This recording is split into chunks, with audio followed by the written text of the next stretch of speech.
Good evening दोस्तों, दीपक biology classes के YouTube channel पे एक बार फिर से आप सभी का स्वागत है।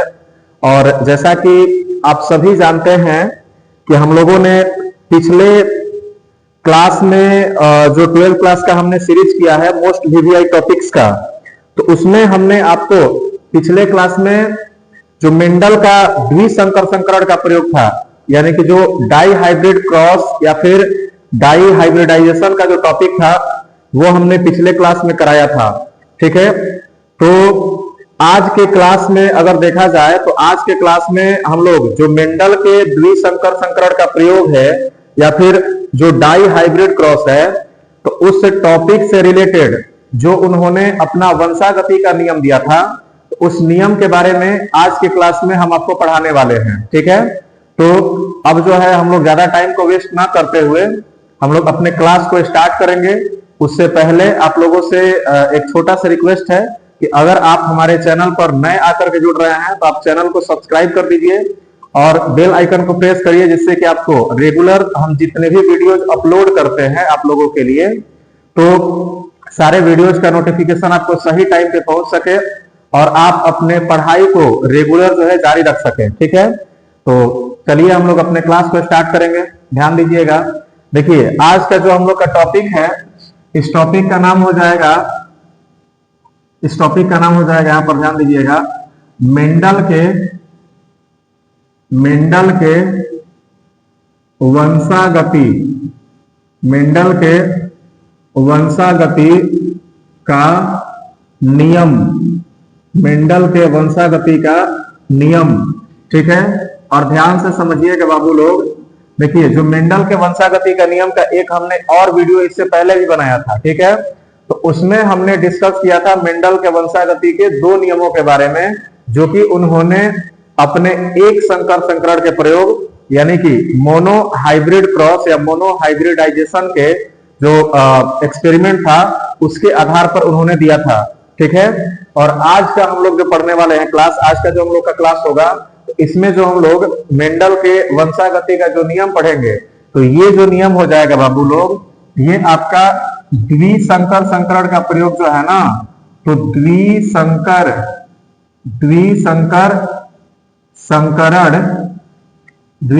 संकरण के प्रयोग के आधार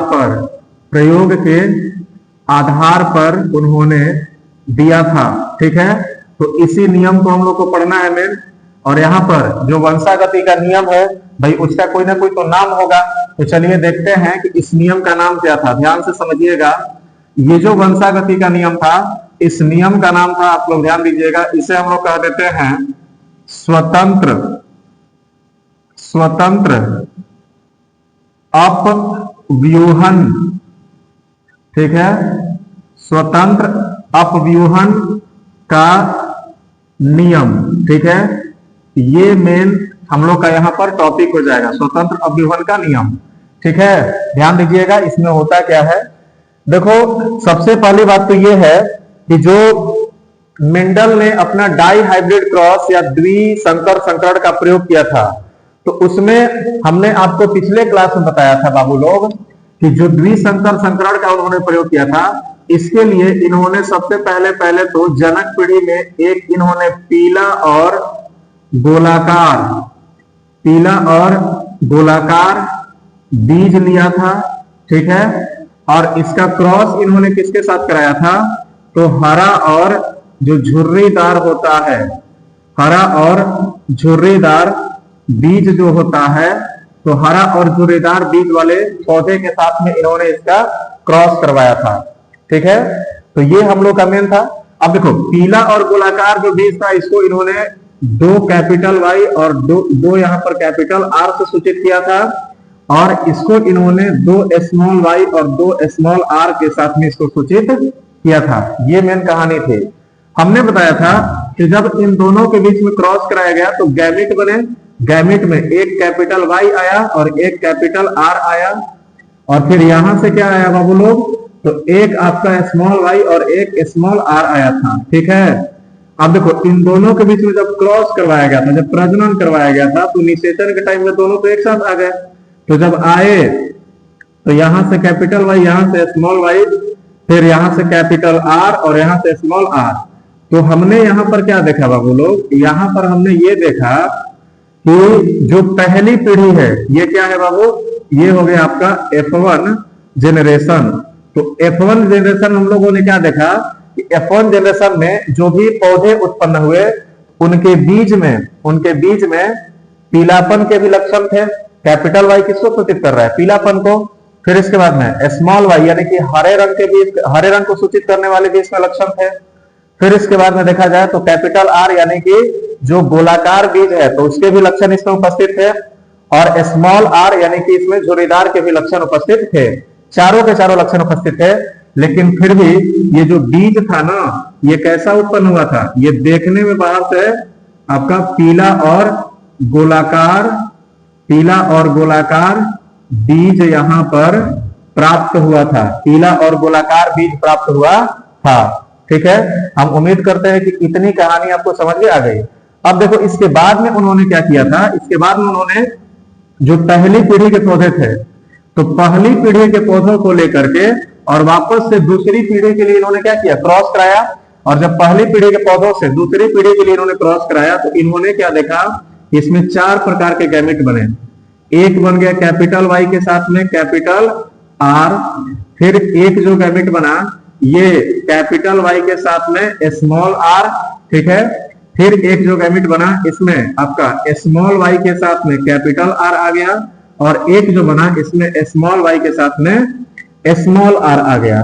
तो इस तरीके से टोटल यहाँ पर गैमेट कितने प्रकार के हो गए बाबू, यहाँ पर 4 प्रकार के गैमेट यहाँ पर बन गए। ठीक है, अब समझिएगा बात को। देखो हमने क्या देखा, हाँ तो जैसे हमने बताया कि यहां पर जो है कैपिटल वाई के साथ में कौन सा लक्षण आ रहा है, कैपिटल आर आ रहा है, यानी कि पीला वाला के साथ में हमेशा किसको रहना है, गोलाकार को, और हरा वाला के साथ में झुर्रीदार को। लेकिन हमने यहां पर क्या देखा कि यहां पर पीला वाला जो जीन है ना, यानी कि कैपिटल वाई, तो उसके साथ में कौन सा जीन आ गया है, झुर्रीदार वाला, जबकि रहना कौन चाहिए था, गोलाकार वाला।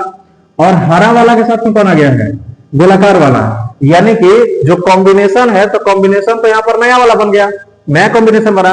तो नया कॉम्बिनेशन कब बनना पॉसिबल है, जब ये दोनों के दोनों जो जीन है ना, दोनों जोड़ों में जो जीन है ना, ये जीन एक दूसरे के साथ, मतलब एक जोड़े का जीन दूसरे जोड़े के जीन के साथ में जाने के लिए स्वतंत्र रहेगा, फ्री रहेगा, तो उस कंडीशन में ऐसा पॉसिबल होता है। ठीक है, तो चलिए ध्यान दीजिएगा। अगर आपसे ये पूछा जाए कि स्वतंत्र अपव्यूहन का नियम हम लोग किसे कहते हैं, तो हम ये कह सकते हैं कि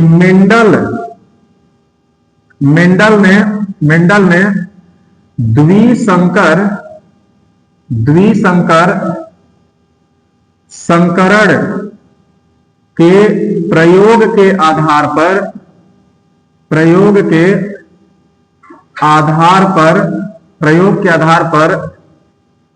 इस नियम को प्रस्तावित किया। इस नियम के अनुसार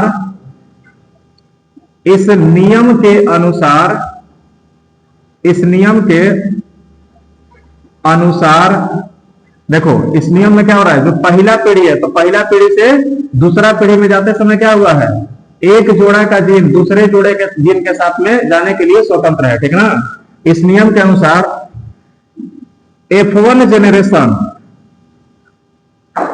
जनरेशन से F2 जनरेशन में लक्षणों के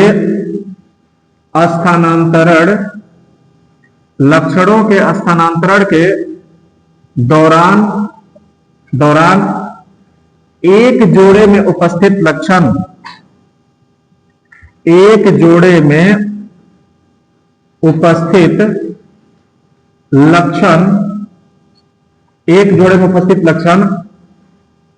दूसरे जोड़े के लक्षण के साथ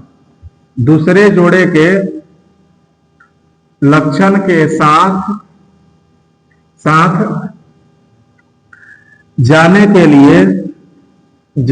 लिए स्वतंत्र होता है।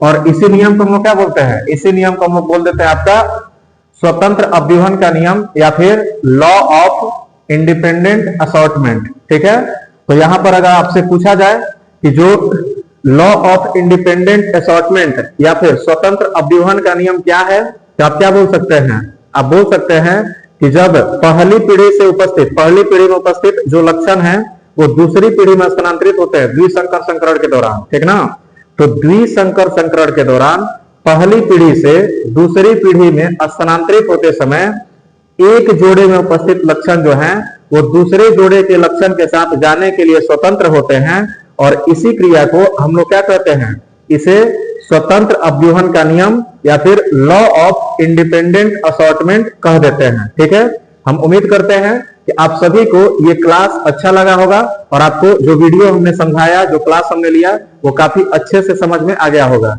चलिए, वीडियो को देखने के लिए धन्यवाद, मिलते हैं अगले क्लास।